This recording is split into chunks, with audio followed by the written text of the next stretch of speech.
Nagsagawa rin ng pagbisita si Pangulong Ferdinand R. Marcos Jr. sa mga residenteng nasalanta ng Bagyong Marce sa Cagayan.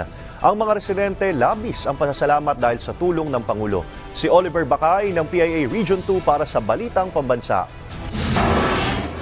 Sina Lola Serafina, Perlita at Nena, mga residente ng Bugey, Cagayan, kabilang sa mga nakaranas na matinding hagupit ng Bagyong Marce.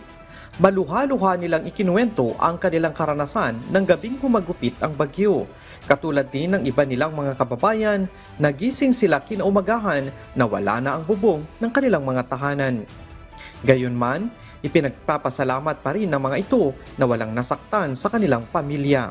Idikapig sa tibagyo sir, liniba na day di patagwab me nga ayan ti paggigyan namin ti salas me.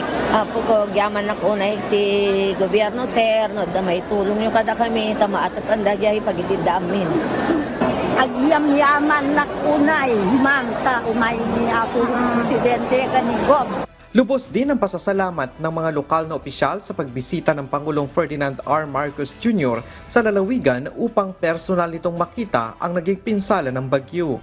2 buwan ang iniatas ng Pangulong Marcos para sa rehabilitasyon ng mga nasirang government infrastructures tulad ng mga eskwelahan, kalsada at tulay na nasira dahil sa bagyo. Paspasan ito, 2 months kailangan matapos ito. And pati yung design, tinitingnan na rin nila. Para naman kay Mayor Licerio Antiporda III ng bayan ng Bugey, malaking bagay ang pagbisita ng Pangulo sa kanilang bayan dahil ito ang nagbibigay ng pag-asa sa mga nasalanta.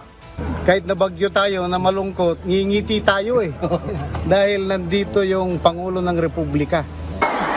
Lubos ang pasasalamat ngayon ng mga mamamayan ng Cagayan sa pagbisita ng Pangulong Marcos sa mga sinalanta ng bagyo. Bakas ngayon sa kanilang mukha ang pag-asa ng pagbangon dahil sa pagsalanta ng bagyo. Mula sa Philippine Information Agency Region 2, Oliver Bacay, Balitang Pambansa.